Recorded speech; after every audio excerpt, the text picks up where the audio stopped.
The weekend is upon us, so we're here to talk about what to see. There's a lot out there. Jack, what do you think? I don't know. You going to the movies? Well, there's not a lot out there. Seems like There's a little. Well, it depends what you want to see. Yeah, normally I don't want to see anything, but this weekend I really want to see The World's End. So we're there, yeah? Let's do this!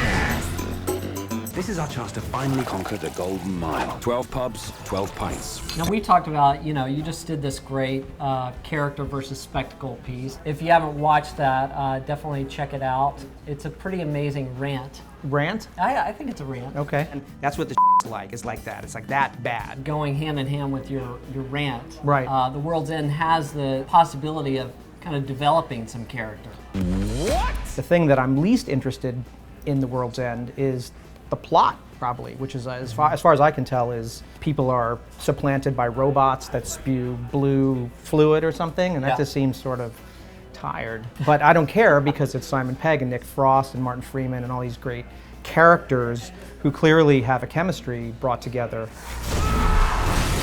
We went and saw Elysium yesterday, Right. and I think that's a great example of a film that really just a few steps away from being great. Right. And probably the core problem or issue is that you didn't have that character development. I think the thing about Elysium that was interesting was that it sort of followed the old sort of Richard Matheson, I Am Legend, the original I Am Legend idea of somebody who sacrifices himself, who martyrs himself to save the world. You get that in the Charlton Heston remake, The Omega Man. He basically, dies to try to saving the world. And I think that's probably the most potent thing in Elysium is the fact that he gives his life. You don't ordinarily get that. You see studio executives going, no way, he can't die. That's a downer, no good, So I think the only reason that thing resonates is because it has that component where Damon does give his life, which is a strong dramatic stroke that used to happen all the time, doesn't happen anymore. You can save everyone. When can I go? It's funny because most people now talking about Elysium, we were just talking about this, it's sort of like old news. It's weird how that movie just came out a few weeks ago. Yeah. And already that's like, that's gone. And it used to be that, a movie came out in the summer and was out all summer. Oh, I remember, I'm sure you remember when Star Wars, the original Star Wars came out. I just remember those newspaper ads, 170th week. Right, it was on, ran forever. Years. Ran forever. But I also remember the importance of going to see a movie in the theater, because if you missed it, that was it. I remember when the first VCR came out and I went to a video store and they had 2001. Watch. Terrific. You mean 2001 is inside this box that I can put on and control? I mean, that was like magic. Best catch of the day. Yeah. Going back to what you were saying about the disposability of movies and how movies don't really have the same weight anymore, I noticed that just doing Netflix Instant, I realized that if you subtract even the chore of going to the video store and having to pick something out and then go and you pay for it and you drive home with it and you put it in, like those simple actions invest that process with something or imbue it with some sort of... You're committed. You're committed to doing that. But if you put on, if you just, if you're just scrolling through something and you're like, let me see what this is. You know what I mean? There's you can throw it away easily. Whereas if you rent something, at least you're probably going to give it more of a chance, because otherwise that means going back to the video store and doing the whole thing all over again. So something has happened. It's almost like inflation. It's like printing money. It's like streaming is great because everything is there, but it also just took down the value just a little bit somehow, psychologically, I think. Yeah, I think that's why so many movies start off with this big explosion right at the beginning. Especially if you're watching it in an environment where you can just click away. Right. You almost have to do that nowadays. And I think that's where you get the separation of a talented filmmaker and storyteller who can make that work and still create some interesting characters. And doesn't just get wrapped up in, okay, every 30 seconds there's going to be an explosion. Well, imagine, and people are dying left and right, and I don't really care about anyone. Right, you're right. I mean, that idea of having to hold an audience's attention I mean, we probably lost everybody, but who's watching now at this point? We need it. Let's. Nobody. I'm gonna put in some. Just put some explosions Yeah. in earlier, Yeah, or me good. like slapping you or Good something. idea, yeah. Let's Let's, put that. let's do like a Yeah. punch. Can you punch me? Right, right. Or you cut to me and I have a knife behind my back. Let me just punch you right. Right. Just, oh, there you go. See, Yeah, use it's that big. earlier, and that'll Views. keep them hooked. I remember like the first time something opened with an explosion. I mean, the very first time I saw that was in a James Bond movie. I think the James Bond franchise sort of set that up, that you would begin with a big set piece. Right. And now all movies are like, there's a fear that if you sit still for just a second, you're going to lose the audience. And I just think that's a tragedy, because you take away the thing that's ultimately going to keep them hooked in, which is following a person through an adventure. Positively shocking. I'm excited to see the Grandmaster. Oh, right, and I Yeah. definitely want to see the Grandmaster. Grandmaster's coming out this weekend also. This is a Wong Kar Wai film.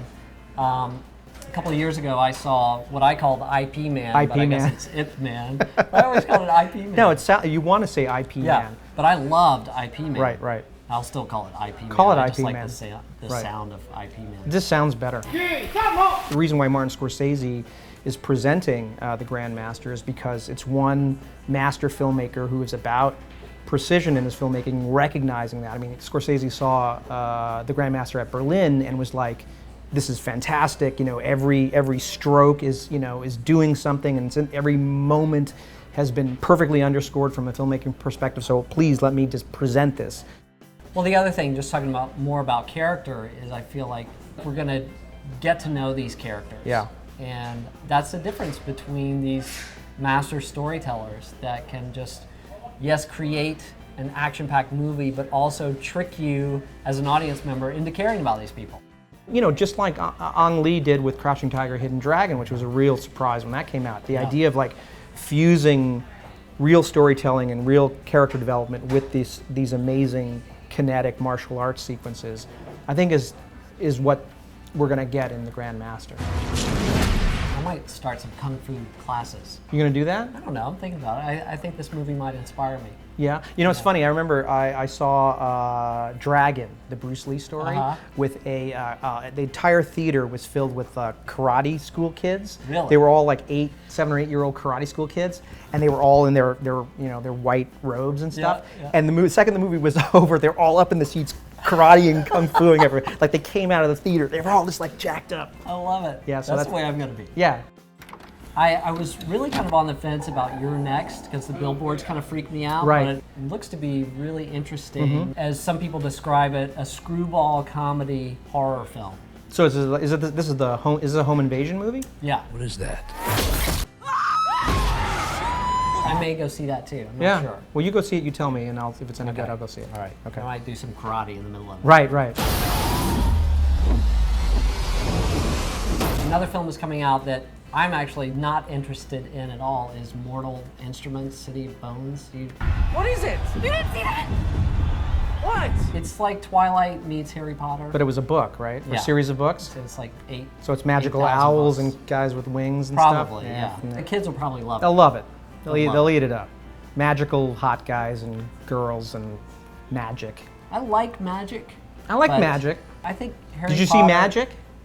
Do you remember Magic? Are you kidding? We should go That to the movie- trailer for Magic. All right. Here, check this out. Blast from the past. Well, this is scary. Abracadabra, I sit on his knee. Presto, changeo, and now he is me. Hocus pocus, we take her to bed. Magic is fun. We're dead. There was this other trailer, speaking of freaky trailers, It's Alive. Do you remember It's Alive? Alive? Yeah, yeah. It's Alive was a bassinet. And the bassinet was like, the bassinet was like, this was like, you look at the back, and you heard this ding, ding, ding, ding, ding, ding, ding, ding, ding, and you hear this voiceover going, the Davises have a new baby. It's like the bassinet's turning ding, ding, ding, ding, and it just escalates to the point where they go, there's only one thing wrong with the Davises' baby. There's only one thing wrong with the Davis baby. It's alive. It's alive. It's alive. Don't see And it comes around and there's like this mutant claw hanging over the bassinet, and you hear this horrible, You know, and the whole movie is basically a demon baby that Rick Baker actually sculpted. If you look at this, you should find the picture. We got to put the picture of It's Alive Baby, because it's like a baby with like fangs and like guns. You know, it's like it's got these forearms. And in the movie, the baby is birthed and it kills everybody in the delivery room. Like tears the throats out of the nurses and the doctors. It's awesome. Yeah, see, if that was out this weekend, I'd see that. Yeah. Terrific. Let us know in the comments below what you're thinking about seeing, and maybe we convince you to see, catch up with Magic.